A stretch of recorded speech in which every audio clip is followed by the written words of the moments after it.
Hello, everybody, and welcome to Making Sense of the Digital Society, the speaker series hosted by the Humboldt Institute for Internet and Society and the Agency for Civic Education. It has been running since December 2017 and is coming to an end with tonight's edition. However, this is a twofold event. It also serves as a kickoff for the conference titled AI and Warfare, running until Friday, both here and just around the corner at Humboldt Institute at Französische Straße. I will tell you more about the conference in a moment. As for the structure of this evening, after this welcome address, I will share some words about the speaker series and the conference, as well as, of course, introduce our guest. You will be finally able to listen to tonight's lecture, which will be followed by a conversation between our guests and Jeanette Hofmann. Jeanette is one of the research and founding directors of the Humboldt Institute for Internet and Society. She's also a political scientist and professor of internet policy at Freie Universität Berlin, FU, and also conducts research at the Berlin Social Science Center, Wissenschaftszentrum Berlin, on topics such as global governance, regulation of the internet, and digital transformation. Jeanette really has been central to the series, along with her colleagues Christian Katzenbach in the beginning and Thomas Christian Bechle, who took over, who also co-curated this conference I was mentioning and will be coming back to in a moment. Now, to be precise, Making Sense of the Digital Society is not quite finished. Things sometimes, sadly, don't die on the internet, as you know. You can, still find everything online. It's kind of a massive compendium, actually, including this compendium with podcasts on thematic clusters of the series.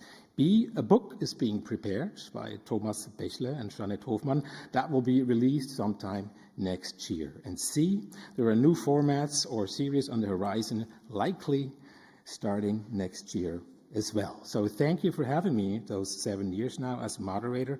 Thank you also to the production team, Christian Grauvogel in the beginning, Lena Henkes now, and of course many thanks to Sasha Shire of the Federal Agency. So let's start with a short recap maybe of the speaker series before we return to the present. The names of the partnering institutions that you see here on the banners already hint at what the series has been about.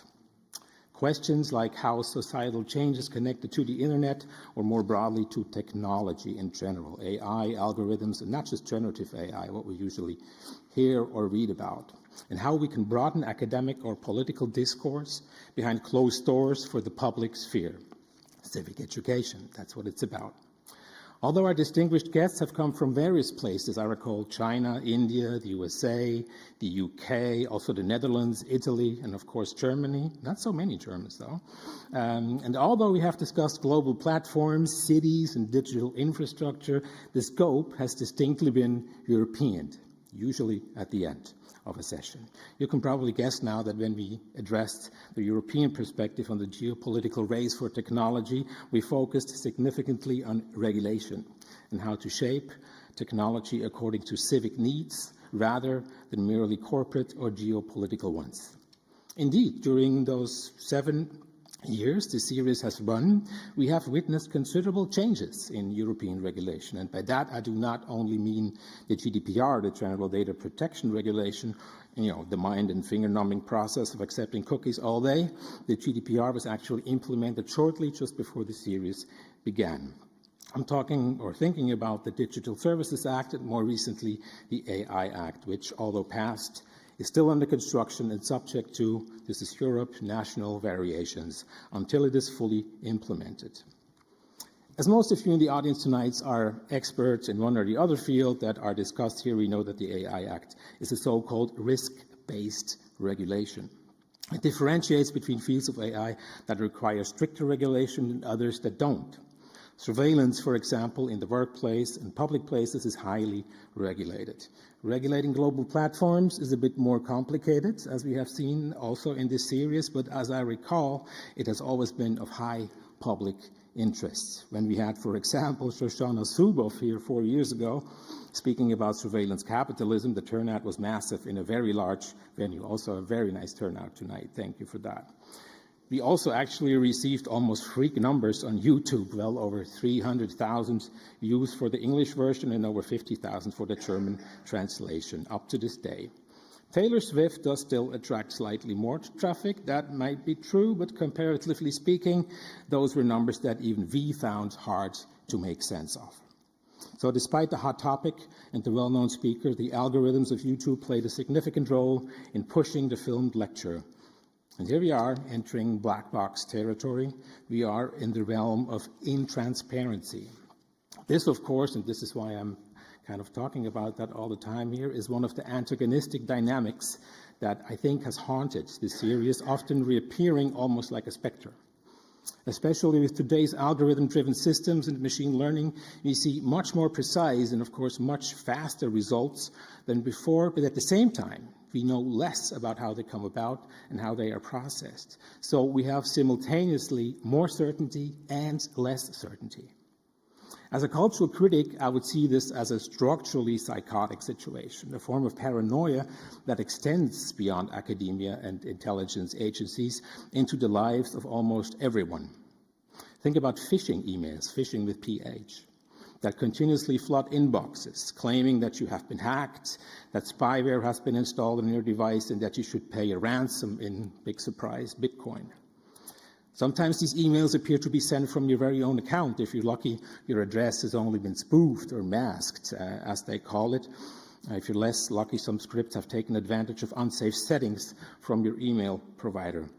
How do you know if it's just the usual shenanigans or if you have truly been hacked? Especially if you are in the public eye, or worse, if your work involves debunking digital disinformation or hate speech. Or much worse still, if you are critical of an autocratic government.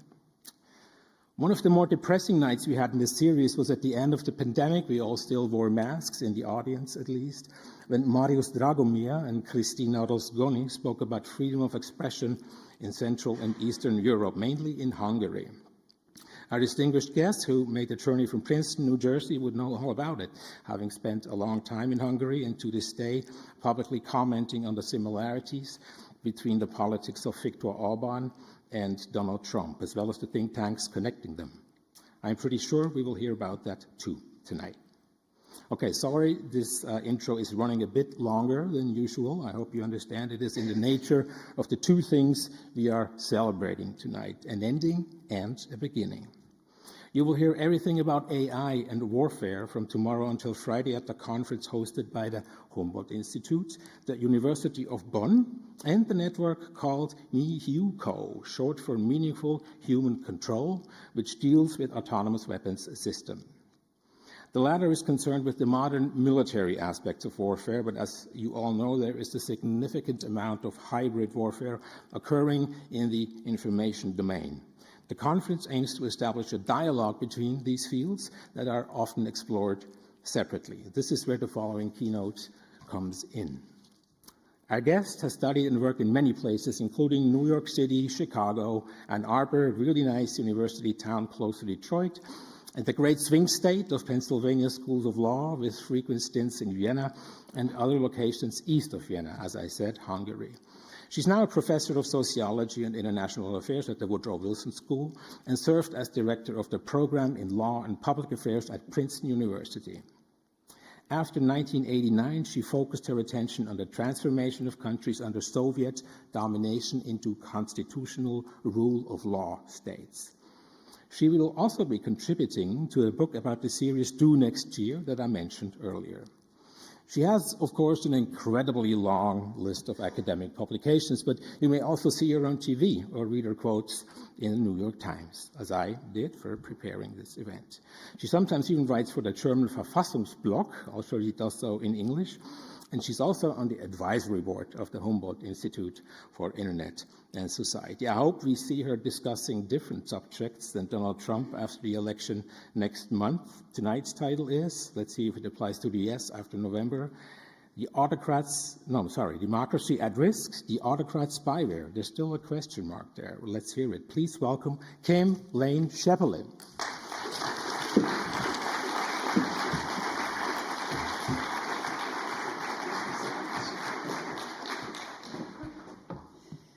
Great. Hey, thank you so much, and for such a wonderful introduction and to be part of this terrific series. One of the things I've really felt privileged to learn about is to be on the board of the Humboldt Institute for Internet and Society, where the research projects are invariably fascinating. And for years I've thought, what can I say about this? So tonight are preliminary reflections from my experience with the Institute, but also in thinking about the rise of autocracy. So, the Autokrat spyware. My talk is going to be in several parts. So part one is on the ubiquity of spyware. So Hungarian journalist Szabolcs Pányi suspected he was under surveillance. On the way back to Budapest by train from a meeting with an important source, he saw a man who was keeping track of him by observing his reflection in the window. The man had gotten on the train when Pányi did, but he did not have a suitcase like the other travelers, and he positioned himself between Pányi and the exit as he stared at Pányi's reflection. As Pányi said later, we call it demonstrative surveillance when they want you to know that you're being followed and they have given you a sign that you should be careful about the information that you have. Later, Pányi discovered that the Hungarian government had infiltrated his phone with powerful spyware, Pegasus. András Szabó, Pányi's colleague at the Hungarian investigative journalism website Direct36, found that his phone was also infected. Pányi and Szabó had worked on national security-related stories, and in fact, at the time their phones were infected, they were compromised with Pegasus, that is. They were investigating the connections between the Hungarian and Russian governments that flowed through the International Investment Bank, a Russian development bank whose headquarters had been prominently situated in Budapest. Pányi and Szabó had first been put under clumsy physical surveillance designed to deter them, and when they continued their investigations anyway, the Hungarian government turned to Pegasus. Now, Pegasus is a spyware tool manufactured by the Israeli-based NSO group, and that group has close connections with Israeli intelligence. This spyware can be inserted onto a cell phone in a stealthy manner. When it was first invented, Pegasus either took advantage of vulnerabilities in commonly used apps, or it engaged in spear phishing, which tricks a user into clicking on a link, and that will install some booby-trapped document, and that puts the software onto the user's phone. Since 2019, however, Pegasus developers have found ways to insinuate the software onto a user's phone through missed calls on WhatsApp, later deleting the record of the missed call so that the user has no way of ever suspecting this method of installation. When installed on a cell phone, Pegasus can see what the user of that cell phone sees, thus performing an end run around the encryption that may otherwise protect communications sent to that phone through apparently secure services like WhatsApp or Signal. Pegasus can exfiltrate contacts and photos, read texts and actual messages, email messages. It can note what's on the user's calendar. It can listen in to phone calls, and it can track users wherever they go. It can even turn on the infected phone's microphone and camera for real-time monitoring. Given the intimate relation that people have with their phones these days, Pegasus has access to highly personal details of people's lives. The NSO group reassures us all that Pegasus is only sold to governments, and the only limits to Pegasus's reach, however, are those loosely imposed by the private business. Outsiders cannot check whether the NSO group follows its own policies, which includes providing the spyware only to governments unlikely to misuse it. So here's the slide from the website of NSO about its values. So the NSO group reassures us all that in its own publicity, it takes a pioneering approach to applying rigorous ethical standards to everything we do. claiming to carry out a structured, in-depth internal review under our human rights policy. But as the NSO's declaration of values continues, we believe that success comes by being intrepid. So NSO claims that it's an ethical business, building human rights into all aspects of our work, a quote from their governance slide. And as a deterrent to casual use, tracking people with Pegasus is expensive, with fees depending on the number of users tracked. The New York Times actually saw a price list from NSO in 2016, at which time spying on 10 users would cost $650,000 US, plus a $500,000 US setup fee. 10 extra targets would cost an extra $150,000, but there was a bulk discount. Adding 100 more targets would cost a mere $800,000 US. The Times quoted the NSO sales documents, which bragged that the software provided, quote, unlimited access to a target's mobile device. Excuse me. And with this access to the user's mobile device, the government can, quote, remotely and covertly collect information about your target's relationships, location, phone, plans, and activities whenever and wherever they are. Best of all, NSO's document added, quote, it leaves no trace whatsoever. So despite all the reassurances, Pegasus has turned up in places that belie the NSO group's stated policies. The Pegasus project was formed by a global consortium of journalists in 2021 after they had received a leak of 50,000 names targeted for Pegasus infiltration, and they found that their list implicated 11 countries that had bought and deployed the spyware. So here's their 11 countries. The list includes dictatorships like Saudi Arabia, the United Arab Emirates, Bahrain, Azerbaijan, and Kazakhstan, countries which one would have imagined the NSO's own standards would have blocked.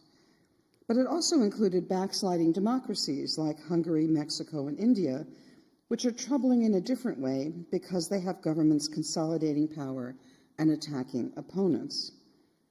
The Pegasus project discovered that users in a much wider range of countries had been targeted by those 11 subscriber states, since there is no requirement, obviously, that the NSO users excuse me, only use the spyware inside their own countries.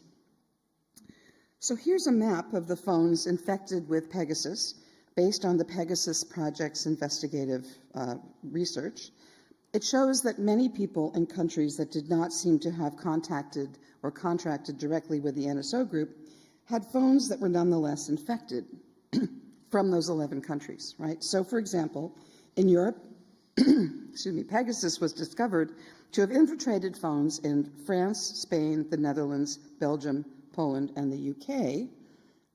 And as you can see, it includes a lot of countries that, shall we say, are not democracies, okay? But Pegasus is not the only spyware in circulation. Once the capacity to infect phones by stealth was discovered, other private companies figured out how to copy them. The spyware Predator, with capacities similar to those of Pegasus, infiltrated at least 50 accounts on the social media platforms Twitter, now X, and Facebook between February and June 2023, and they infected these accounts through infected links. The targets included the President of the European Parliament, the President of Taiwan, members of the US Congress, and the German ambassador to the US, as well as many other officials, academics, and institutions. So unlike Pegasus, which is a closely held Israeli company, Predator's corporate structure is more complicated. The spyware is sold through a network of companies called the Intellexa Alliance, which advertises itself as, quote, EU-based and regulated, because the companies that are part of this alliance are located in France, Germany, Greece, Ireland, the Czech Republic, Cyprus, and Hungary, in addition to Switzerland, Israel, North Macedonia, and the United Arab Emirates. An investigation by Amnesty International found that Predator spyware had been sold to at least 25 countries, including Germany, Austria, and Switzerland, but the list of purchasers also included Congo, Jordan, Kenya, Oman, Pakistan, Qatar, Singapore, the UAE, and Vietnam, including a number of countries to which EU export controls should have blocked the sale. So the fast spread of spyware throughout the EU worried the European Parliament, which created an investigative committee called PEGA. PEGA reported last year that, quote, it can be safely assumed that all member states have purchased or used one or more spyware systems. On the 15th of June, 2023, the Parliament's plenary adopted a PEGA report recommending to the Council and Commission measures to control the uses of spyware in the EU, singling out Spain, Poland, Hungary, Greece, and Cyprus for particularly egregious misuse, and listing specific measures that those countries should take to come back into compliance with EU standards. The Parliament called on the Commission to assess the situation and report back with proposed new legislation to more strictly regulate spyware's use inside the EU. A year later, the Commission wagged its finger at the abusing states, but did not propose a regulatory framework as the Parliament had requested. The Commission's consideration of the topic seemed not to deter any spyware users. Shortly before the Commission issued its warning, German Green MEP Daniel Freund, perhaps the most vocal critic of Hungary in the European Parliament, found that he had received an email with a malicious link that, had he clicked on it, would have installed onto his phone Kandiru, a different Israeli company's spyware. Okay, Kandiru is a Tel Aviv-based company that also seems to have strong links with Israeli intelligence. As the University of Toronto's Citizen Lab reported, quote, Kandiru makes efforts to keep its operations, infrastructure, and staff identities opaque to public scrutiny. Like many mercenary spyware corporations, the company reportedly recruits from the ranks of Unit 8200, the signals intelligence unit of the Israeli Defense Forces. As Citizen Lab unraveled evidence of Kandiru's most recent attacks, it concluded that the spyware was being used to engage in, quote, extensive targeting of members of civil society, academics, and the media. We observed evidence of targeting infrastructure masquerading as media, advocacy organizations, international organizations, and others. By the way, this kind of masquerading is when the system sets up a website that looks like it mirrors a website you're familiar with. But if you click on that website, it will install malicious software on your device, all without you realizing you've reached a site controlled by this group.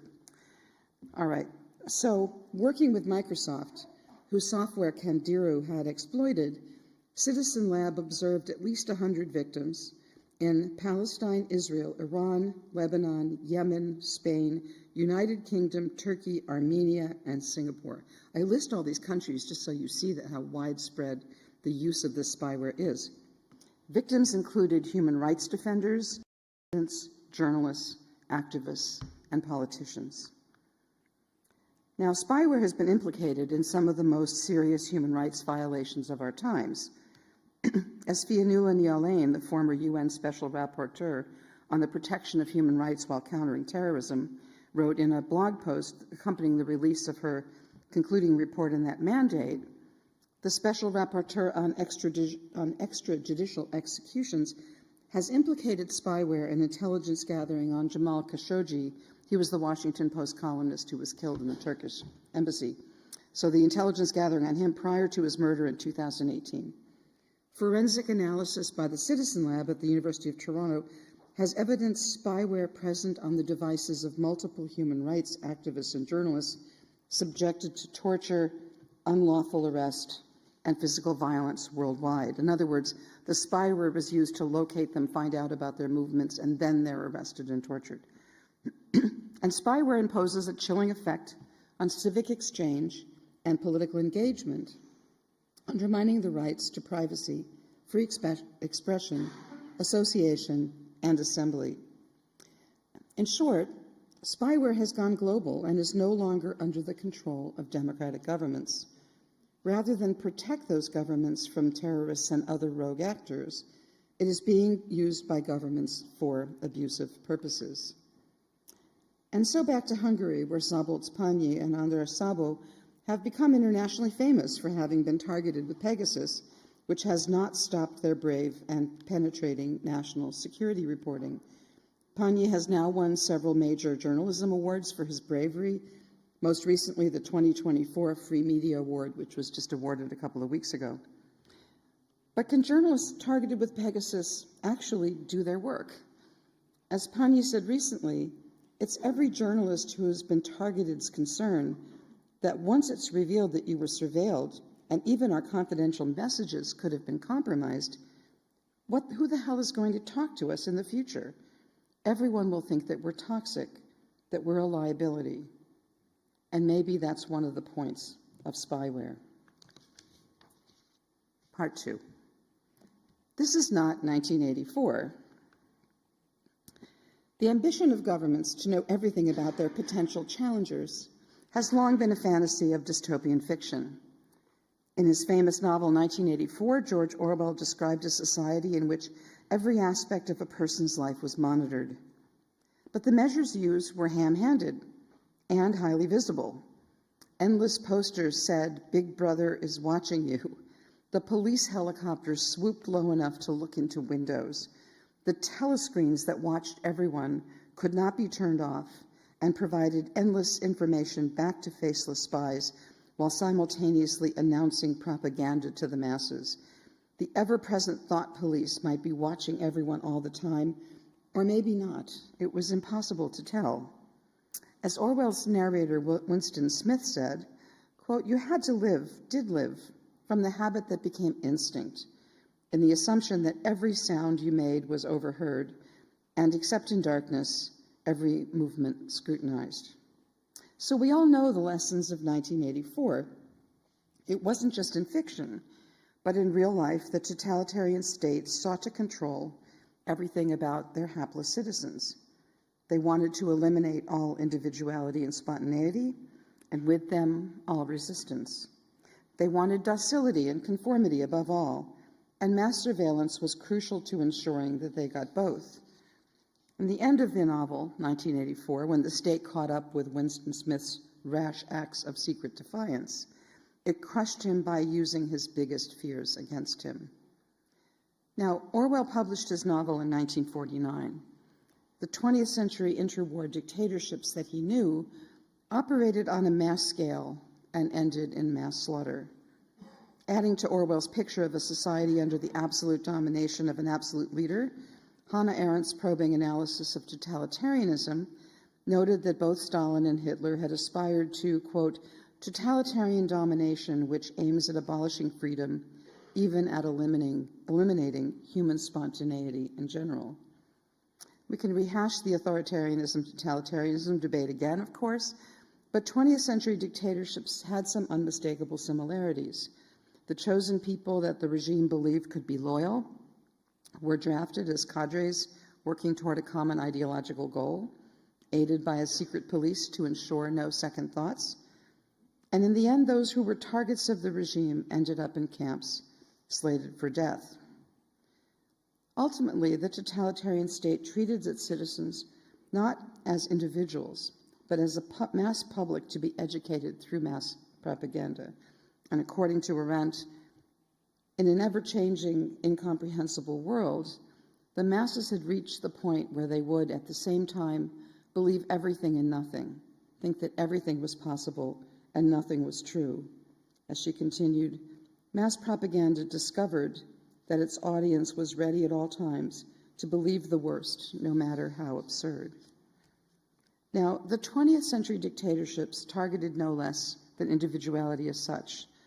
The massification of society, the idea that people could be addressed and controlled as a whole, led to the bureaucratization of their treatment and ultimately to this relentless demand for obedience.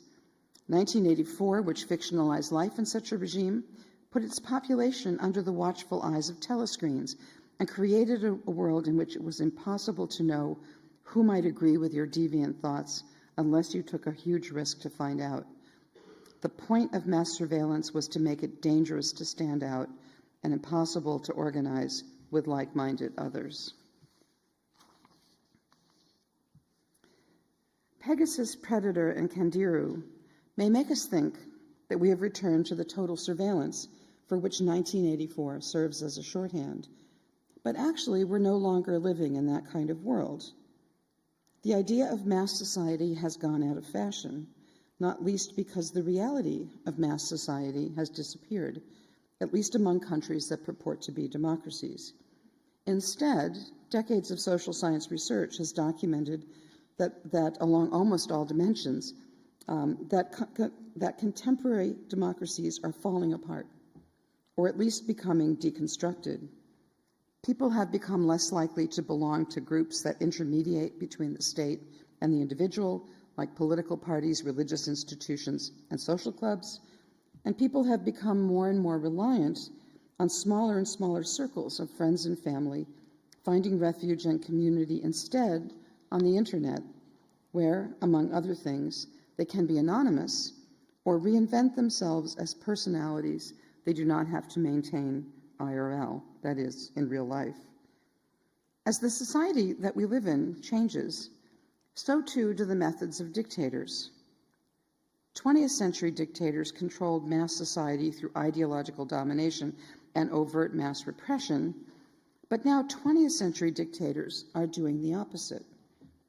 Precisely because they don't want to look like the dictators of the past, the new dictators are atomizing, individuating, and deconstructing social groups so that they can rule over a population of isolates and use ideology not as a political program for mass action, but as pure distraction for entertainment.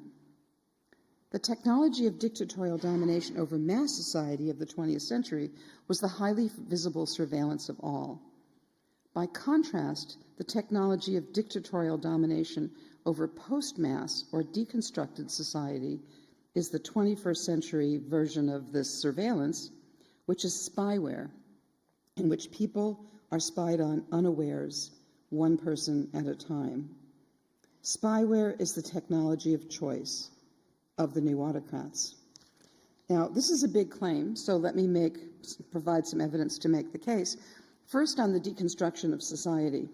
So in the US, Robert Putnam famously traced the decline of what he calls social capital, that is, the strength of social networks that bind people together. He showed that Americans used to belong to social clubs, political parties, and sports teams. They used to hang out with other people, including over family dinners and with friends. He famously concluded in his famous book, Bowling Alone, published in 2000, that there had been a precipitous drop over the prior quarter century in activities that brought people together in person. Americans used to belong to bowling leagues, and they still actually were bowling, but now they were more likely to do it alone. So was the same thing happening in Europe? Well, it appears so. Take political parties. Almost no matter how you measure it, membership in political parties has declined in most of Europe over the same period that Putnam described as characterized by declining social capital in the US. The picture on the left shows you membership in political parties across a number of different European states. Okay. At the same time, across Europe, the party system itself was shifting so that the two largest parties in each country were receiving a declining share of the votes, with voters splintering across more parties. That's the picture here on the right. Peter Mayer is perhaps our best chronicler of these changes, and as he noted in his 2006 essay, Ruling the Void, which became the title of a later book, conventionally, parties are understood to integrate and, if necessary, to mobilize the citizenry. As parties have changed, however, and as the mass party model has faded away, the functions they perform in contemporary societies have also shifted. As he showed, parties that once grew out of social groups and social group membership at local level, and so had a grounding in local communities, had changed over the course of the post-war period to become more and more dependent on state funding and a professional class of people who ran them, and less embedded in local social ties. So people were still voting, but to paraphrase Putnam, they were voting alone. The same sort of deconstruction can be seen in declining attendance at religious services. Across Europe, the number of people who are members of churches or who regularly attend church services are declining. This is true in both Protestant majority and Catholic majority countries. That's the picture on the upper left.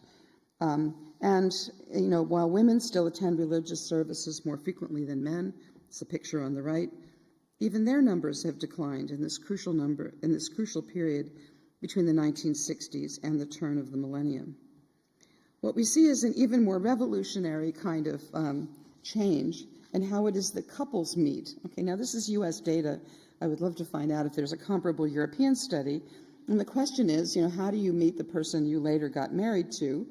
And the answer basically is, until the turn of the millennium, people tended to meet their partners through families or through school, and sometimes by being introduced to friends, through friends. But once the internet took off in the 90s, suddenly meeting online has become by far the most common way that people meet their spouses, which is to say, it's no longer mediated through the intimate social ties that used to bring you together with people who knew the same people you knew.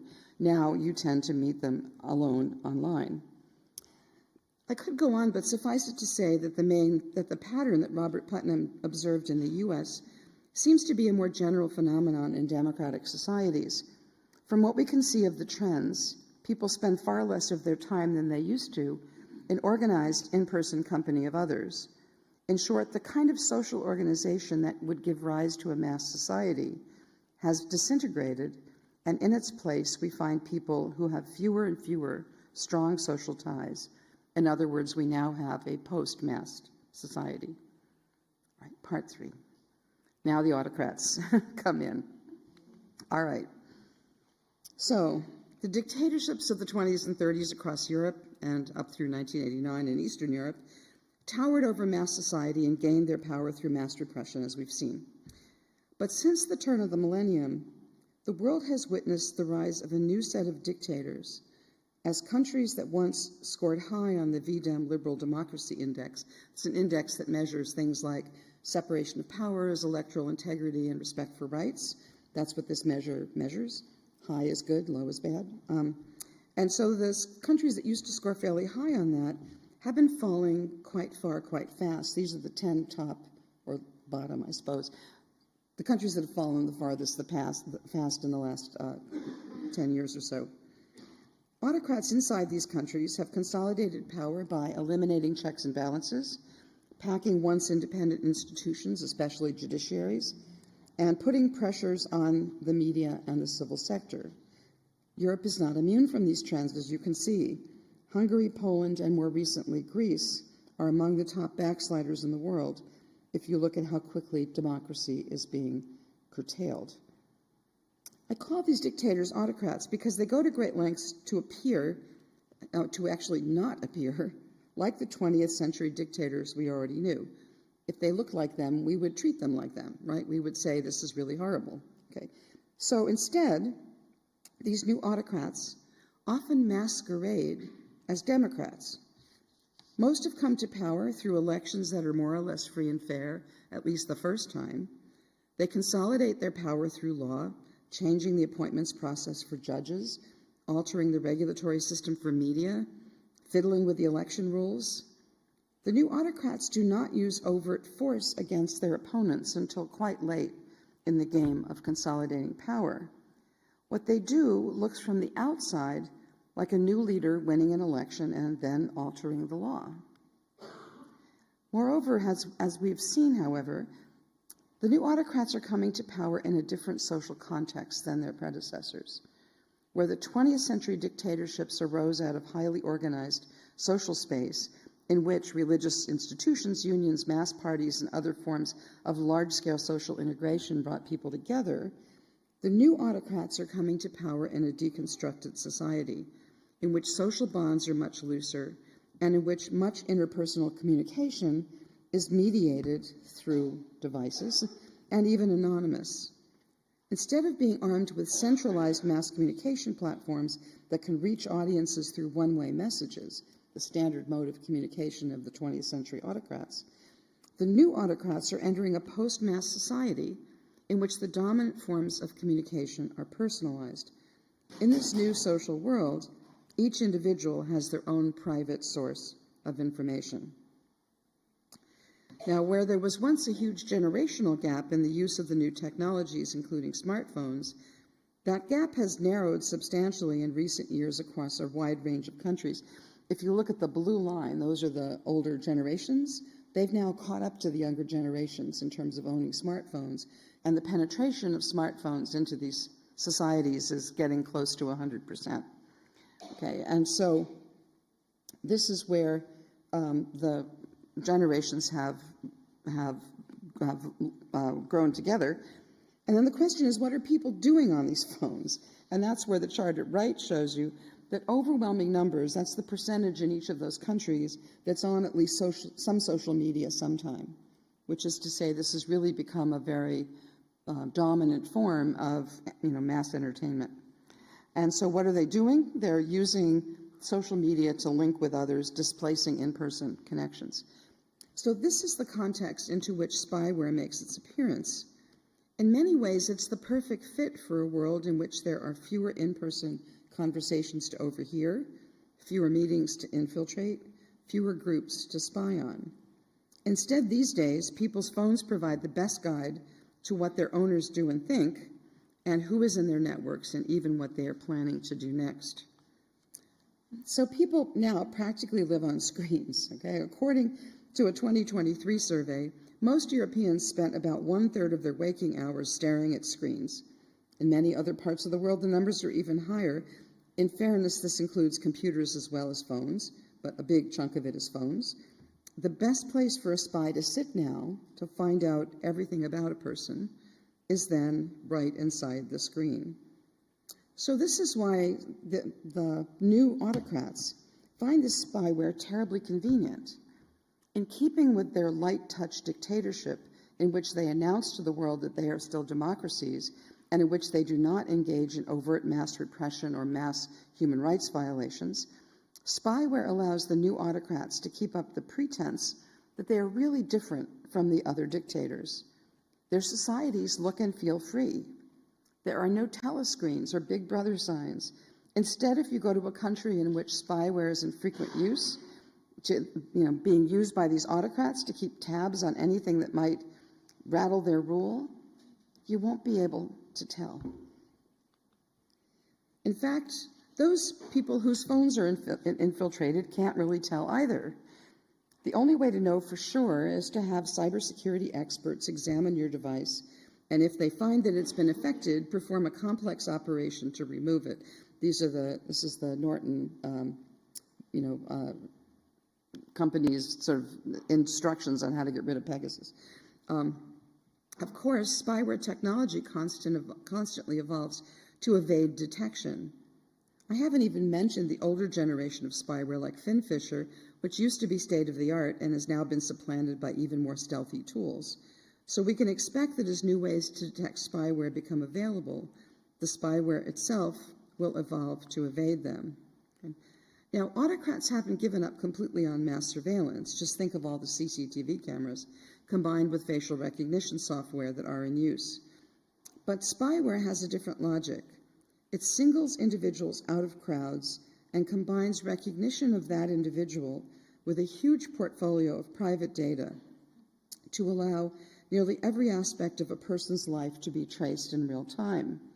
Better yet, from the standpoint of the autocrat, the phone may be the only one in the general vicinity that is targeted, leaving everyone else around the target to believe in the illusion that they still live in a country that guarantees their freedom. Right? The point is that it feels free unless your phone is targeted. Now, it is this property that makes spyware the ally of autocrats who are invested in trying to make their societies appear normal. While the world of 1984 made its repression highly visible and all were affected without possibility of escape, the world of spyware singles out particular precise targets while leaving the rest of the social environment untouched. Final part, spyware's law.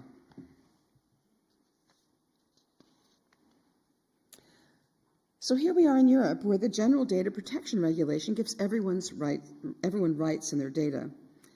Europeans are by now accustomed to those pop-up screens on all of our devices that we heard about earlier, asking permission to collect data with generous options to opt out. I can assure you Americans have no such protections. In fact, these rights are guaranteed not only by regulation, but also in the Constitution of the EU itself, the treaties.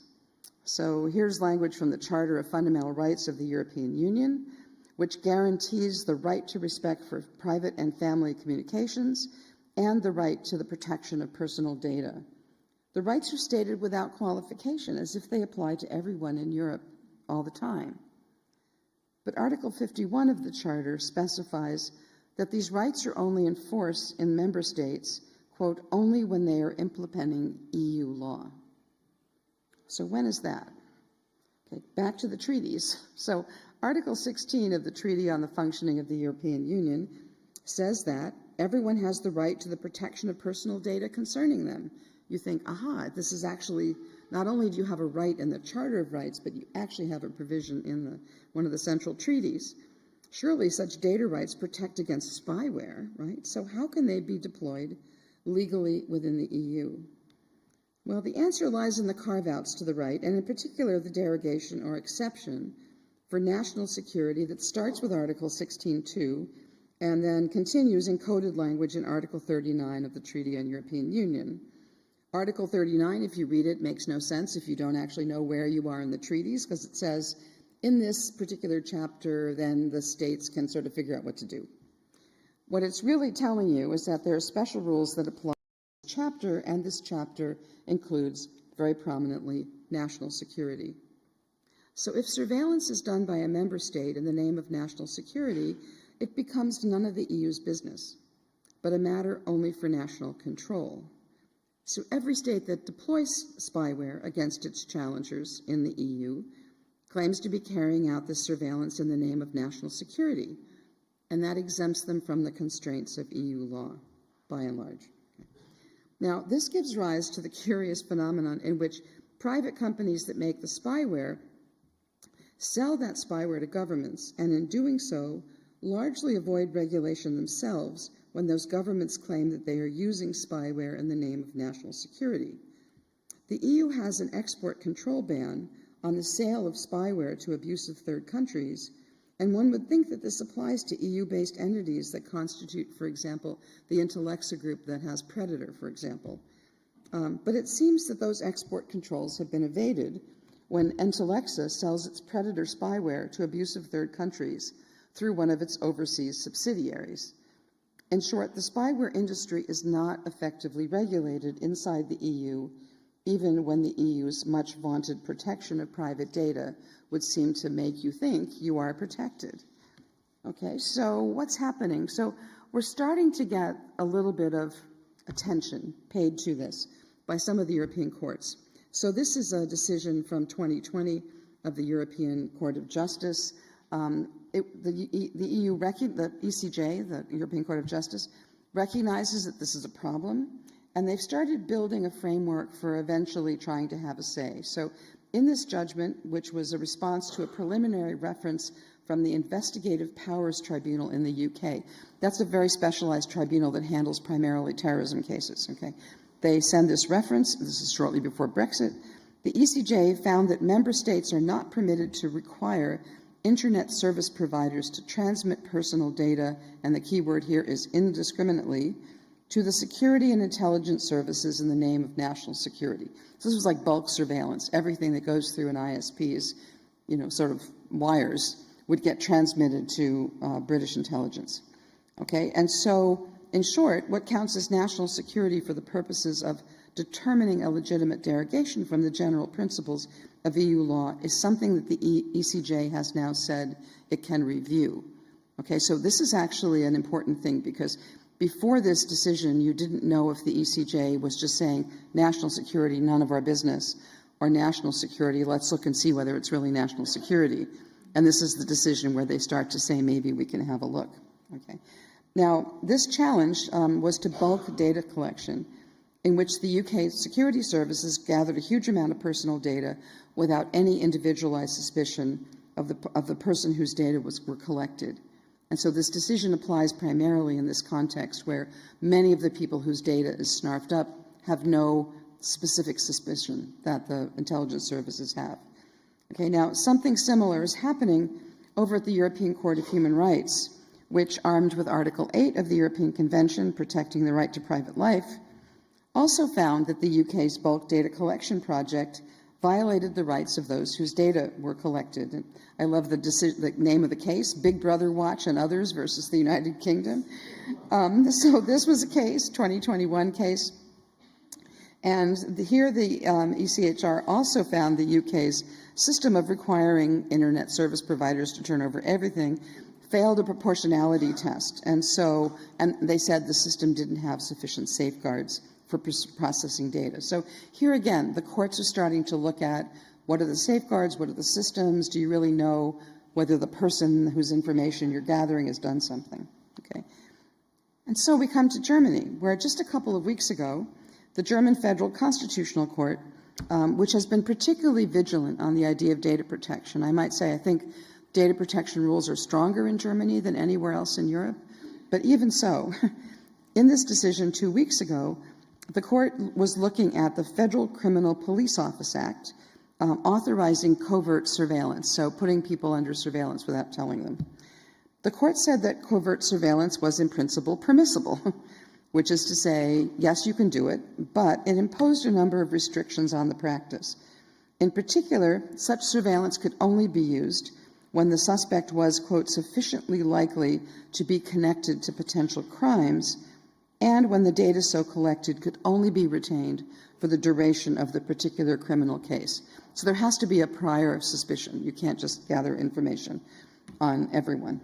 This is kind of the German rule. And there has to be a system of protections. All right.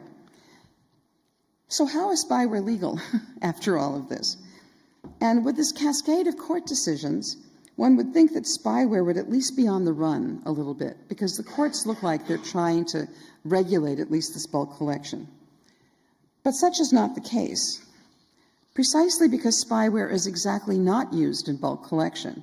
It's not used to gather information of everybody, right? And presently, it's only used against targeted individuals. It escapes much of this legal net that's already been built. Because what's to prevent a country from saying, we know about this person. They are personally a national security threat. And right now, all of the regulation is around this sort of algorithmic bulk collection of stuff, rather than about targeted surveillance. And it is far easier, for states to claim they're using spyware for a legitimate national security reason if they're singling out their targets one at a time. So spyware may lend itself to abuse, but at the moment, there isn't really a legal framework that really gets at that. Okay, now here's the thing that keeps me awake at night. So spyware is to the 20th century autocrat what blanket surveillance was to the 20th century dictator. It's precisely why it's been so hard for observers to recognize a 21st century autocrat when they see one. After all, if dictatorships are supposed to look like Hitler's Germany or Stalin's Russia, or for that matter, since here we are in Berlin, like the Stasi's East Germany, then contemporary Hungary, or Poland under the Peace Party, or Mexico in the last several years, or India, that these countries don't look like dictatorships. They don't follow that model. They don't round up the opposition and imprison them. They don't use instruments of mass repression. They don't engage in massive and visible human rights violations. Instead, they look on the surface like normal countries. Perhaps this is why support for a strong leader who can operate without the pesky constraints of judicial review or parliamentary democracy is increasing in many democratic countries. In other words, dictators don't look so bad. And these are two charts from the Pew Research Center. The one on the left asks this question about whether having a strong leader that can make decisions without interference from Parliament or the courts would be a good or bad way of governing the country. And what you see is that there's a fringe that thinks that, but it wasn't a huge number in any of these societies that were asked just in 2017. A similar question was asked earlier this year by Pew, this is the percent who say that rule by a strong leader or the military would be a good way of governing their country. And what you see if you compare the two numbers is that support for some kind of dictatorship or authoritarian regime is increasing in virtually all of these countries. It could be a function of question wording, but I would have thought actually the second question was worse than the first one. It looks like, from all the other measures we see, that support for autocracy is increasing. All right. So support for autocracy may be on the rise because the 21st century autocrats don't rely on the visible signs of an overt police state any longer. Instead of massifying repression in mass societies, the new autocrats atomize repression in deconstructed societies. Inserting spyware onto the phones of key people who might organize against them allows the autocrat to scoop up compromising information, which they can either use for very targeted arrests and harassment, or which, and this is, I think, increasingly common, at least in the places I know well, they can release this information anonymously through social media, destroying reputations, setting some members of a political opposition against each other, and dissolving any remaining solidarity that an effective opposition needs to build to be a serious threat to the regime. In other words, you take those weak social ties and you make them weaker by spreading all this kind of disinformation that may have come from people's phones. Of course, they can also just make it up, but some of the stuff that actually has a grounding is even more damaging. So in our modern bowling alone societies, where individuals were already alienated from each other and don't have the density of social ties they may have once had, it is easy to keep people apart by stoking rumors and distributing fake news. So in backsliding democracies, and even more fully in autocratic regimes, spyware is no longer a dual-use technology that might legitimately catch terrorists, criminals, and spies. That's always the government's rationales for these things. It has become the dominant new technology of autocracy, gaining its power precisely through its invisibility and its capacity for targeting individuals in a crowd. The legal net of regulation that has started to close in around bulk surveillance allows spyware to slip through, and so there are now few effective legal controls on spyware's use, not even in Europe, which takes data protection more seriously than any other place in the world. But the controls that presently exist, there are a few, and they're primarily political rather than legal. After the Pegasus Project and the work of organizations like the Citizen Lab in Canada started exposing the abuses of spyware, political pressures on the distribution of these spyware companies grew. And so this map shows you a bunch of states that have had their licenses to Pegasus revoked. So Hungary, Poland, Mexico, Morocco, Saudi Arabia, and the UAE had their licenses to use Pegasus revoked by the NSO group in August of 2022, after facing pressure from the EU. So not by law, but just by, threatening them, basically. But this can work both ways. Ukraine was denied a license to Pegasus because the NSO feared that it would target Russia, which had successfully lobbied the NSO group to deny a license to Estonia some years earlier, which is to say these private spyware companies can be pressured from all sides. So right now, political pressures from many quarters, which are causing the private businesses that sell spyware to adjust their practices, allow rogue countries to still find a way. And this may be, for example, why Hungary seems to have shifted its spyware of choice from Pegasus, which it used to target Pani and others, to Kandiru, which it was using to target Daniel Freund. Okay. And so now to the conclusion. So if states can legally insert powerful new weapons directly into people's pockets to shadow them and monitor everything they do, then autocracy, this is how autocracy gains new victories. This is why the remaining democracies in the world need to stand up for the human rights of individuals to escape state control through targeted surveillance. In my view, democratic governments should treat the creation of spyware the way they treat the unwelcome invention of particularly cruel weapons of warfare. In the past, good states have backed international conventions regulating chemical weapons, biological weapons, landmines, and incendiary weapons, even though those might have been useful to some states fighting a war. But the consequences were so horrific that they warranted the technology being banned. In my view, the same states that banned those weapons should get behind the creation of an international law movement that regulates the use of spyware. Law, of course, cannot make bad things in the world disappear, but law can try to establish and enforce new norms. We are all now on notice that the spyware has become the autocrat's weapon of choice, which is why democratic governments need to act now, before spyware becomes so universal that none of us is safe. Thanks.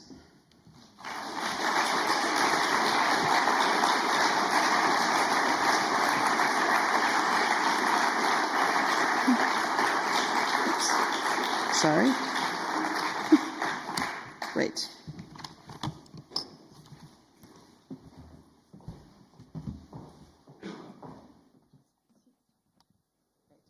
Yeah, thank you for this excellent talk.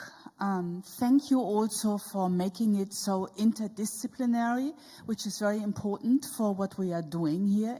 The aspect that I found probably most interesting is your observation that there is a correspondence between the transformation of society on the one hand, which becomes in many ways more individualized, and a transformation of surveillance, which by targeting individuals also becomes more individualized. But at the same time, you say mass surveillance still takes place. So perhaps you could sort of elaborate a bit more on this relationship between the change you see in society and the change you observe with regard to spyware, or say technology of surveillance in general. Yeah, so is this on? You can hear it? Yeah, great. So mass surveillance is still there. It's not that it's disappeared, but it's changed its character. So we're all on cameras all the time, and we've more or less gotten used to it. And we've more or less gotten used to the mass surveillance not being a technique of repression. It's not the 1984 kind of mass surveillance. And so I think, what's happening is that the fact, as most of you know, what I've been mostly writing about is the rise of these new autocrats. And what's so interesting to me about them is the way in which they've been able to really control power, centralize power, and, rig the election rules so they can't ever be thrown out of office. They really are beyond the accountability of democratic publics. And yet, a lot of observers still give them credit for looking like democratic societies. Right? How is that possible? People I know go to Hungary and they say, I had a great vacation. It was such a lovely place. People look so happy. They're sitting in cafes. This is not a dictatorship, right? And so the question is how it is that a government manages to maintain this kind of absolute control while not having any of that absolute control be terribly visible. And so that's where I think this spyware comes in, because it's exactly how the government can monitor what people who are likely to cause it trouble are doing without making that visible to any of the tourists who show up, right? And so it's exactly part of this soft touch dictatorship where the deal is, you let us run everything and we will stay in power forever and we'll let you have a life. We'll let you have enough freedom that you don't really feel terribly constrained. And so everyone looks at these new societies and says, well, that's not what a dictatorship looks like. We know what that looks like. And that's how they've been able to kind of stay in power as long as they have. So I think spyware is one of those ingredients in this light touch dictatorship. And the fact that you see Pegasus and Candiru and Predator being used really a lot in these backsliding democracies, tells me that it's really an important tool for them.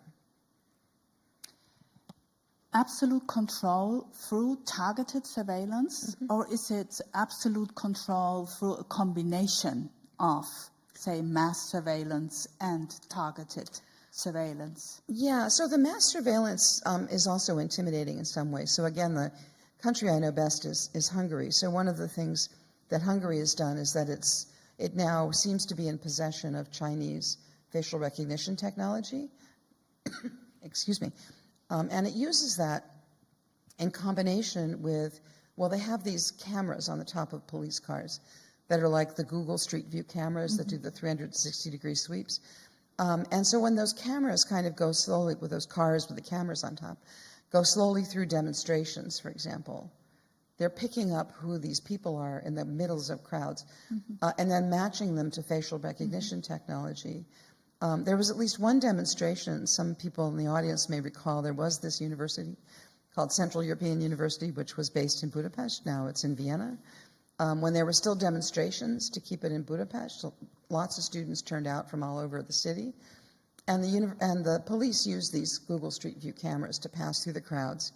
And then there was one night after a demonstration when at least 50 people that we know of got phone calls at 3 in the morning where there was nobody on the other end. And that told everybody, you were captured on camera and we know who you are. And when they call at 3 in the morning, what they're trying to do is to figure out where you live, like where your cell phone is.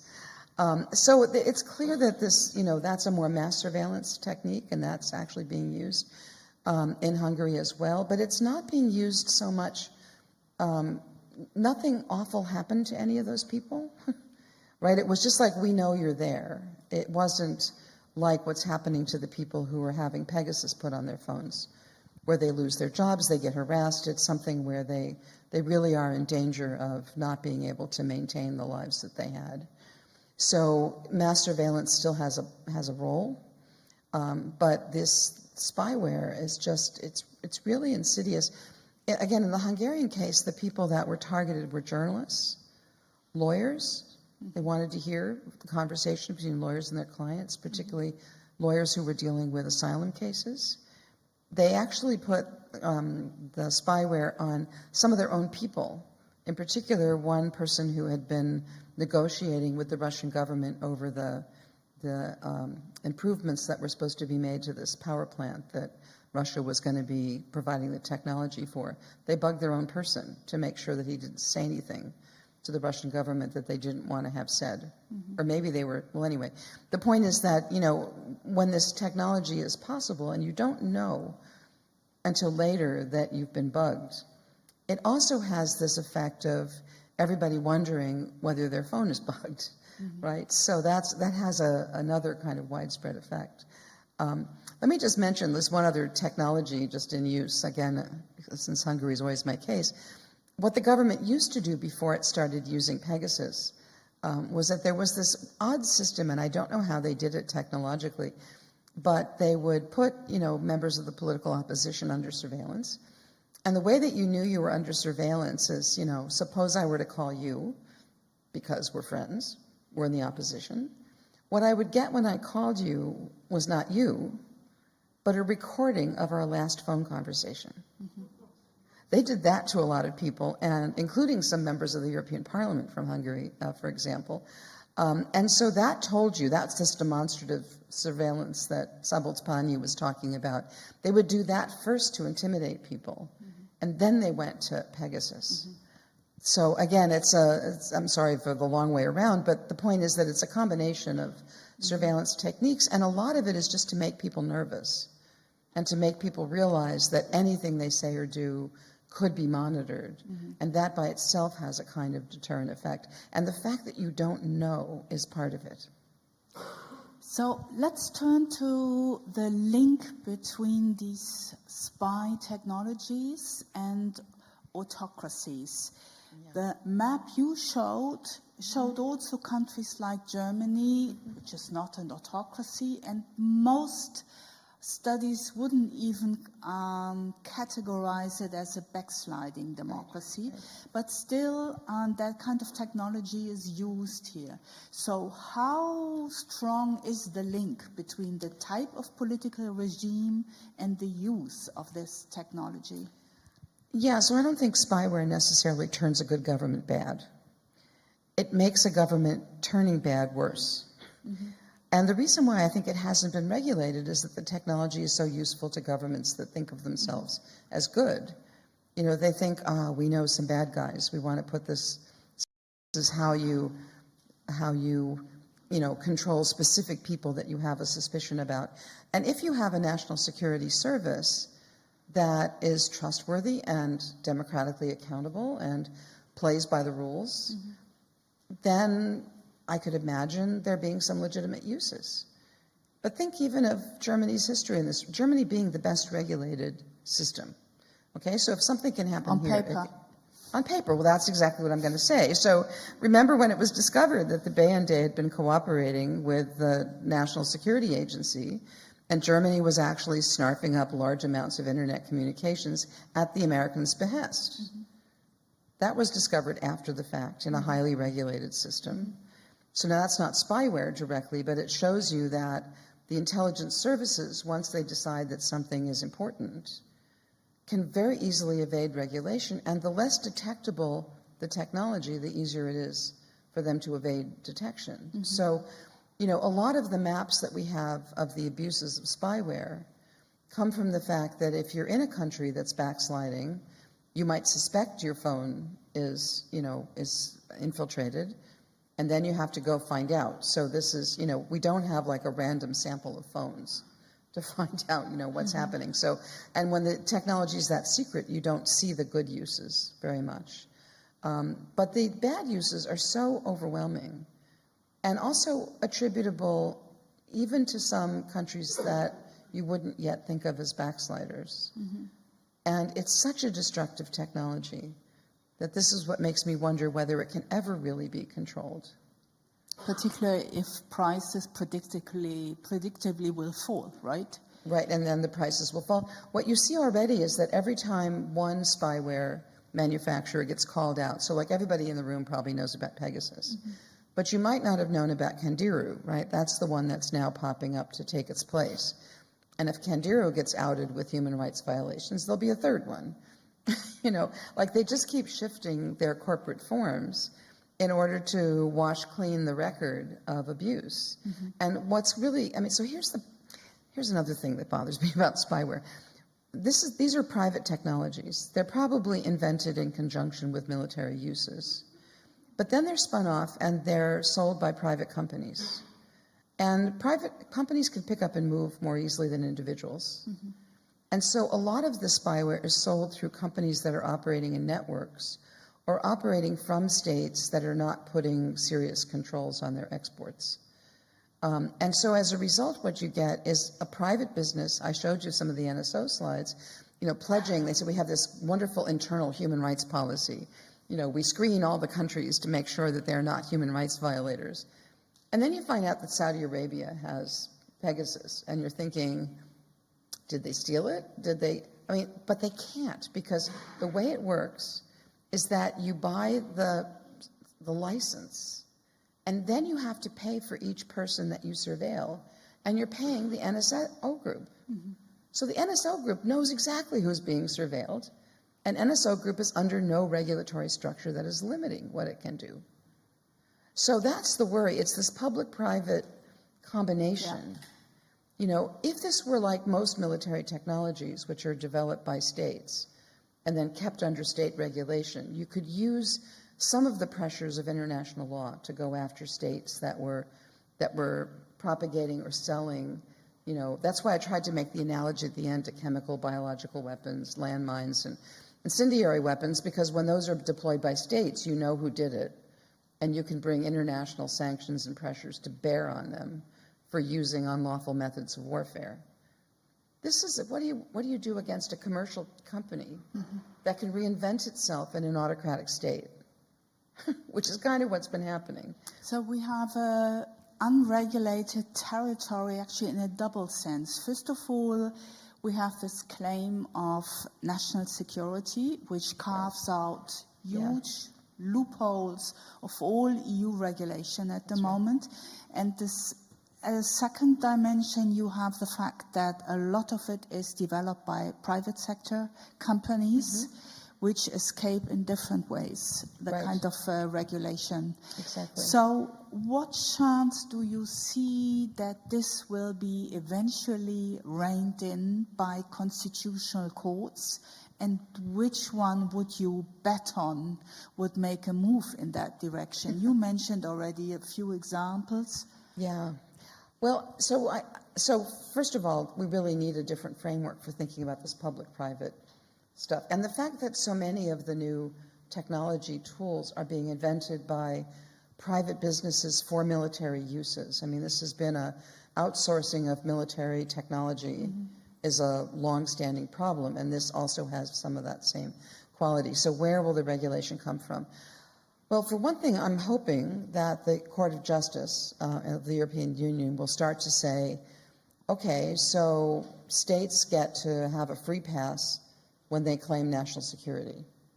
Who gets to say whether that's a proper claim or not? So I see the ECJ moving slowly in that direction. In fact, the European Court of Human Rights is already there in a way with regard to the declaration of emergencies. So if you have a state of emergency in a Council of Europe member state, the country in question is supposed to file a derogation with the Council of Europe. A derogation meaning we're going to have to infringe some rights in the state of emergency, but here are the exact rights, here's how much, you can monitor. And then the European Court of Human Rights has a series of decisions in which they say, was this a situation in which a state of emergency was properly declared? Right? So I can imagine that jurisprudence starting to close in on, is this really a legitimate target? Is this something that is a threat to national security or just a threat to this government? But it also requires sort of the intention to go that way, right? It does. It absolutely does. So some strategic thinking and litigating, I suppose. Absolutely. So you need the cases. I mean, the other place, and one reason why I love talking about this here is, of course, Germany, where the Constitutional Court has actually been far more, has been far more concerned about data protection and has seen a lot of the consequences. That said, the German court's approach has been largely procedural. Like, yes, you can do this as long as, 6 people look at it and there's appeal to a judge and you tell the person after the fact if they were under surveillance. And so it's sort of a procedural protection. And I'm not sure that's going to be enough in these cases. And again, Germany is also not likely, maybe I have an unduly rosy picture, but I don't think it's likely to be the kind of government that's going to put Pegasus on journalists' phones and human rights defenders and lawyers' phones. I think there's a sufficiently strong legal culture in these institutions. They won't do that. So you might not get the cases coming up here of the obvious abuses. So last question before we open it up to the floor, and that is a more general question regarding democratic backsliding. You are an expert on Hungary, you have observed this country going down the drains over the last 10, 15 years. So when you look at the literature on democratic backsliding and populism, there is a sort of very bleak expectation of what is to come. And some people would even say Orban is sort of the pioneer and others will follow in Europe, but also beyond. Do you share this view? Well, unfortunately, I followed Viktor Orban for a very long time. And, the way that he took over power in Hungary was truly extraordinary. And he's now being used as a model for other dictators, and particularly now the US, actually. So the way that Orban came to power in 2010, he'd been out of power for 8 years. He came back in 2010. He'd used those 8 years to develop a plan, a legal roadmap for how to consolidate power in the hands of the prime minister by neutralizing all independent institutions, and the parliament and the courts and so on. He did that by hiring private law firms to draft this big plan. And when he came to power, he just was shoveling legislation, I mean, tens of thousands of pages of new laws past the parliament in the first 3 years. By 2013, it was all over. He had basically controlled everything that mattered. So now we have this case coming along that I know well, which is the US. Donald Trump was elected. It was a surprise to everyone. Donald Trump himself is neither a lawyer nor disciplined in any way. But what he did in his first term, I hope his last term as president, is that he outsourced to a group called the Federalist Society the process of picking judges. And they were absolutely relentless at putting in place movement conservatives who were dedicated to overturning a lot of things that have been taken for granted in U.S. constitutional law, and that's exactly what's happened. The Supreme Court is basically packed. Trump looked at that and said, aha, well, he's not going to do that kind of stuff. Let's outsource it. So he's outsourced the plan for a potential second term of office to a group called the Heritage Foundation, another foundation which compiled a group of conservatives to put together a roadmap for Trump's second term. It turns out Viktor Orban was involved in writing that document because Viktor Orban's English language propaganda outfit called the Danube Institute had literally a contract with Heritage. Their people have been going back and forth. When you read this Project 2025, as it's called, Blueprint for the Trump second term, it's planning for the second term while you're out of office, all the legal things you're going to do when you come in. And of course, the Hungarian and US governments are organized differently, so you don't do exactly the same things. But the key move for Orban and the key move for Trump would be changing the civil service law, firing the tops of the entire bureaucracy, installing all your people who have been pre-trained, then reinstating civil service protections, and then you can order the whole bureaucracy to do stuff. That's in this plan. So all of this is telling me, and Orban brags about it, and Trump brags about it. If you saw, he called out Orban during the one and only debate that he had with Kamala Harris. And so, it's clear that there's a bond there. And Orban is going around and doing this with other places. He's been very involved in the legal changes in Israel. He was very involved, obviously, in coaching his buddies in Poland. And so he's now the guy who knows how to do this stuff. And what I worry about is that, given that Orban's now discovered spyware as one of the things he's used against the people who might organize against him, I mean, basically what they do is they use this information and then they send in plants to the political parties that are rising up against them to cause fights and cause them all to break up. And so he always knows what the opposition's doing, so they can't ever surprise him. And I worry about what happens when that technology, which the U.S. surely also has, will start to realize, think of, the CIA with Trump telling it what to do, right? That's the other worry. One reason why I put up that slide about the increasing support for autocracy is that countries you would never have imagined would have any traction for autocracy. Take the Netherlands, for example. Austria, has always had a few problems, but think of, the rise of, I'm sorry, Austrians over there. But, think of the rise of the AfD here. This is now, everyone here is having the conversation. Is this thinkable? So now think about what happens when you have this technology in a well-behaved government, and the government becomes less well-behaved because of the way voters are voting. That's what we're facing now in the U.S. Sorry, that was a very long explanation, and if you want to know all about Project 2025, ask me. That's what I do at home, so is try to fight that. So, up to the audience. Questions? I see a hand there. Thank you. Should I stand up, or is this okay? Yeah. It's okay, but you couldn't mention your name, perhaps. Okay. So, hello, it's a pleasure to be here. I am Marina Barreto. I am a PhD student from Brazil. I'm a very much fan of your work, Professor Scheppele. I actually translated one of your articles to Portuguese. Oh, thank you. Yeah, and so it's been a double pleasure to be here. And I would have a lot of questions, but I'm just going to focus on one of them and then make a short commentary.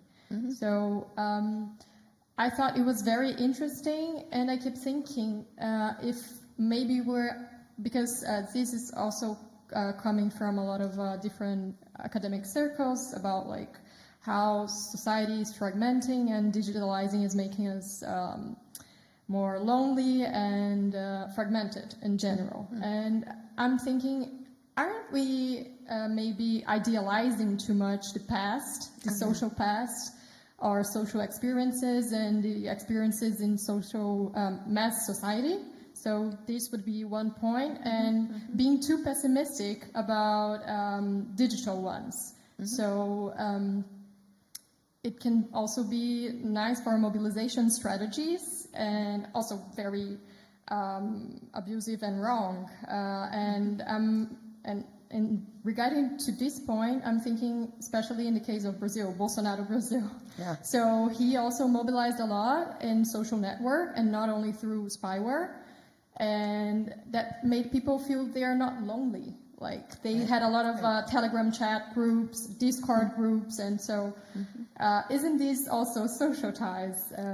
Yeah, so this is a point, and just a little bit of a commentary about in Brazil, very used software in Bolsonaro government was First Mile, which is also from Israeli intelligence. So I don't know if it's something also very broadly used, but since it was not in the presentation, I'm curious about it. And thank you again. It was amazing to hear you, and I'm looking forward to the debate. Well, first of all, thank you so much. And Brazil is just, since I'm in Europe, I was talking about Europe, but Brazil is just such an interesting case. It's a case where actually the courts rose up and really defended democracy and pushed back the autocratic threat for a while. So, I think that's a really good example of what courts can do, in a time of crisis. Are we romanticizing the past? Of course we're romanticizing the past. On the other hand, there is a sense in which the past was really different, right? So the question is, how is it different when most interactions were person to person? Didn't mean people were not lonely, but it meant that you sort of had a more 360-degree knowledge of other people, and that it was harder to create fake identities, I guess. And maybe that's a romantic picture, but I think when you're a dictator trying to control a society like that, you're controlling people who know each other well enough to potentially be able to recognize each other's signals. And so it was a harder job, and that was why the repression was much more severe, I think. If you have people who, are living through screens and who basically are perfectly happy as long as the economy is free, even if politics isn't, it takes much less effort to repress a population like that. I guess that's the point of saying that these atomized connections are just kind of easy to take over and control. People may not even notice. The number of people who just are not involved in politics at all. And that's part of the point. The idea is to kind of demobilize people politically. And so when you talk about Bolsonaro and all the people that he's brought into his movement, it's a social movement and not a party, right? It's all people directly, and it's like Trump in the US, it's people relating directly to him and not so much to each other, And so this, again, provides a kind of avenue of influence that does start to look a little bit more like, the kind of 1984 scenario, but it's something where you're not building the horizontal networks that can stand up, because if you're going to mobilize against this person, where do you start, right? I see this in Hungary. My friends in Brazil tell me the same. How do you know how to form the social movement that works against this? Now, Brazil had the advantage of a political party that had been knocked down but hadn't been killed, so it could come back. Lula came back. There was a well-known figure who could run again. Same in Poland, where Donald Tusk came back. The opposition parties hadn't been crushed. But if the repression lasts long enough and you start to really break up all the political parties, or they splinter and they start fighting with each other, then when you get somebody who's an aspirational autocrat, you can't really fight back against them. So that's the worry, is that the dictators of today don't have to engage in mass repression, because there is no mass to repress. And it's just a lot easier to to repress people in these one-off light touch to the rest of the world, not to the person that's targeted, but they can just be very specific about who they target, and that's enough to control everything. So that's my worry. Thank you. More questions? Yeah, there is another one. Thank you. Also for me, thank you so much for this very insightful talk. I'm Marika Peterson. I'm an alumni of the IFSH's Master Students Program for Peace and Security Studies. And I want to connect to what you just said. So me growing up with Facebook, etc., I was constantly raised to saying, they'll read anything. Everything you post online will be read by private companies and they'll use it for advertised targeting, etc., etc. Mm-hmm. So I was wondering, if we are constantly faced with this view of everything you're saying is used by private companies, are we getting so used that it's just, okay, then the state's also reason? I mean, in Germany, it's a stable democracy. It's fine. What's the worst thing they could do?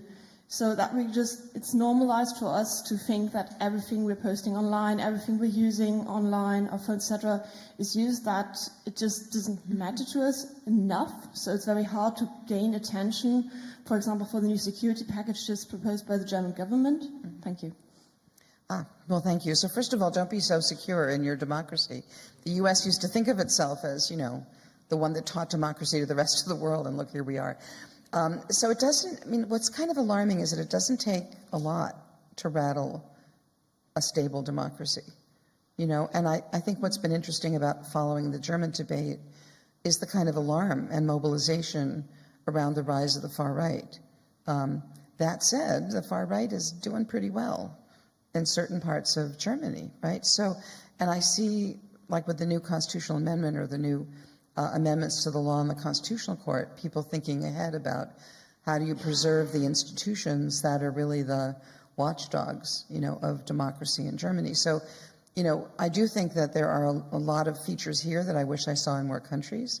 But that said, the way that this technology, at the internet, I should remind everybody, started as a military project, right? It started in the labs of military agencies that were trying to figure out a new backbone for communication, and then it gets privatized. And now the major players are private companies that control more wealth than any other private companies on earth.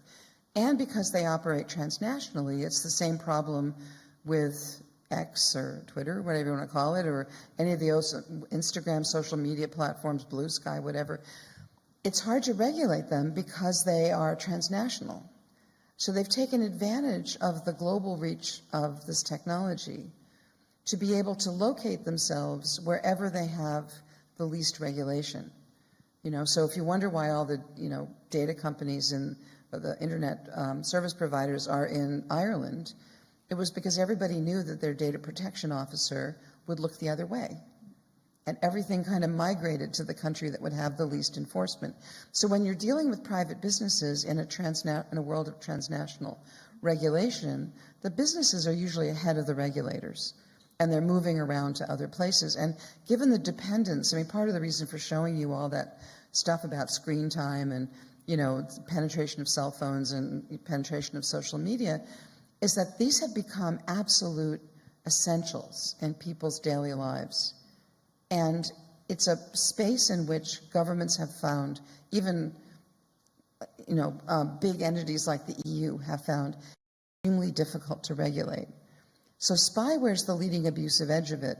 But if you back up into who governs all these platforms, which we rely on and which we tell our most intimate thoughts to, right? Just think of the history of your Google searches, and what that tells you about your life, right? It would just be such a map to everything you were thinking about, right? And so what does it mean to disclose that much information in the hands of private companies? I don't think we've hit the regulatory model yet. And I think, the spyware debate, I hope at least opens this question of what to do when potentially really abusive technology may not be abused at the moment, but the structure of the space in which this thing operates doesn't lend itself well to regulation. One last question, perhaps, before we wrap up. Yeah, here's someone. If it looks like we're squinting, it's because the lights are very bright and we can't quite see you all. Thank you, Ken, for the really awesome lecture. Okay. I used to live in New York and I'm in Helsinki now, but I'm really happy to be here for this conference. We've been talking about the demand side of spyware, and I wanted to focus a bit on the supply side, because it's very clear that most of the companies that are private companies are doing this are part of the military-industrial complex in Israel. Right. And I'm concerned about how one can regulate that, because these regulations, as you said, do not affect the demand, the suppliers. So are there other mechanisms using sanctions, for example, or using the ICC as a tool to bring a criminal justice, to essentially use this as a violation of human rights, especially from journalists and other actors, to file a case and have that used as a legal mechanism to restrict the ability for these companies to operate? Yeah, it's such a good question. So, first of all, let's start with the Israeli issue. So it does seem like a lot of this spyware grew out of the fact that Israel's now become a tech hub. And it's become a tech hub in part because of the integration of military and civilian research. By the way, the U.S. was the prior hub that did all of that exactly. The internet was invented as DARPA, which was the Defense Department's communications network, and then it got generalized out from there. So this merger of private business with military technology has happened in other countries before. One of the dilemmas, of course, is that, and you see why it's happened in Israel, because, shall we say, security has been a hot button issue in Israel for a long time. And so you see why they would do it. So the worry is what happens when Israel is simply not following international law. We've got the ICJ on record. We've got the ICC, which may or may not finally issue the criminal indictments. There was a terrific piece in The Guardian the other day by Mehdi Hassan, who's an American journalist, about the war that Israel's declared on the UN. Most recently telling all the peacekeepers to get out of the way so they can come on through when the peacekeepers are supposed to be holding a line set by the UN. And this is after, anyway, I can go through all the ways that Israel's been attacking the UN since the war broke out. So you've got an actor that actually is proudly announcing it's not following international law. And also in a context which, of course, as we know in Germany, is also hot button for other reasons, which has generated, shall we say, quite a lot of social contestation. Not so clear how you regulate Israel if they are ignoring international law and if the U.S. keeps backing them up. Right? So there's a realpolitik element of this about how it is you manage that. So what I'm thinking is that I would rather talk about the spyware as if it's a military technology than as a civilian intelligence service use, because it grows out of exactly military uses. It's military research that gave rise to it. And so that's why I said sort of at the end, why don't we think of it as being like landmines or incendiary weapons or something like that, where you get the controls that come from the origins of this in military research. And again, law doesn't come from nowhere, right? You have to build up to it. And the first thing you have to do is to publicize the abuses and to publicize the really quite horrific potentials of particular forms of technology. And in this particular hot button moment, when Israel is expanding the war it's fighting, and when it's, shall we say, not particularly honoring the need to protect civilian targets, this is going to be a hard time to do that, just because the regulation of spyware seems like the least of our problems. But it seems to me we have to start the conversation about where this is coming from. What kind of world do we want to live in? Where the object that is with us all the time becomes the thing that spies on us, right? Isn't there some free zone in which people know that they can communicate with the world, because now so much of our communication is mediated, without having that be a site of military-grade technology that exposes everything about who we are, right? So we have to start the conversation, and then we'll see. But it is very hard for exactly the reasons you describe, and because we're in the middle of a war, the world is in the middle of a war in which, shall we say, international law is already on the back foot. Yeah, on that doomed note. We'll just end with something not particularly controversial. Yeah, please, say something that gives us optimism towards the end. Yeah, so here's the thing, right? How much time do you spend on screens? And you're not there because you're a prisoner of them. You're there because you see it as providing something absolutely crucial in your life. And that's why it's worth fighting. You know, it's like fighting a freedom fight for technology. Not that technology wants to be free and therefore controlled by all these, tech bros who are like libertarians, but the technology needs to be free because the more dependent we are on it, the more crucial it is that it has human rights built into it, right? Rather than just following the logic of whatever it is that people without our interests at heart can get us to pay attention to, right? So this is really a call for democratizing the technology, and that may require rethinking public and private and regulatory systems and how it is we build rights into the center of this technology rather than having them be the casualty of the technology. That was meant to be hopeful. So this is great. We end with the call to democratize technology. I think we couldn't put it better. And now, before we end, I would like to really thank Toby Müller for 7 years of sort of not only moderating the lecture series, but also making it accessible to lots of people who were interested and were at times perhaps struggling with the complexity of the issues. You did a really good job, so thank you for that. And I want to also say thank you to the HIG management, which has, without any flaw, organized this in the best possible way. So thank you to you all and also to Kim, and we'll see what will follow from this. Thank you.